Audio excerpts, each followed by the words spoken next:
Hi everyone. You must have seen these weird looking things whenever you log into a website. What are these things and what problems they solve?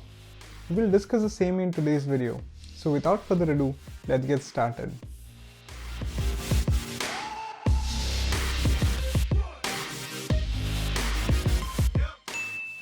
These things are called CAPTCHA, completely automated public Turing test to tell computers and human apart.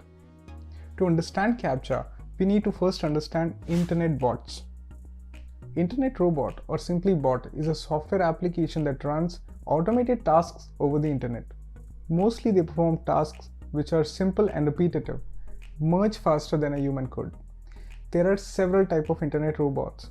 One of them is chatbot.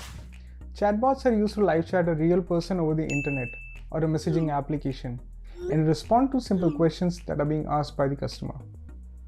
Then there are commercial bots which are being used for commercial trading purposes.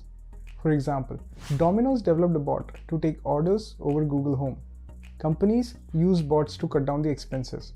They place a bot instead of an employee to talk to their customers. Next is malicious bots, which are created with an intent to harm a computer or a computer network. They are being used to send bulk spam emails, consume network bandwidth, or create fake accounts for a website. They are being used by ticket brokers to buy all good seats of a concert and resell them at a higher price. Many people use bots to increase views on their YouTube video.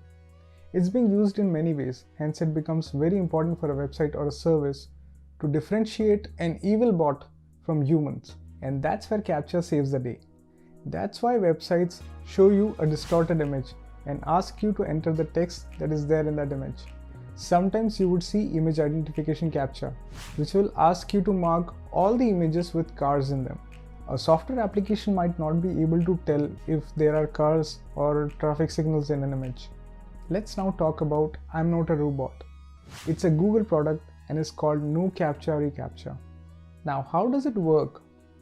Well, Google analyzes your behavior before, during, and after you click the checkbox to know if you're a human. This analysis includes everything from your browsing history to the way you move your mouse on the page. After you click the checkbox and Google is still unsure, you will be shown an image CAPTCHA as an additional security measure.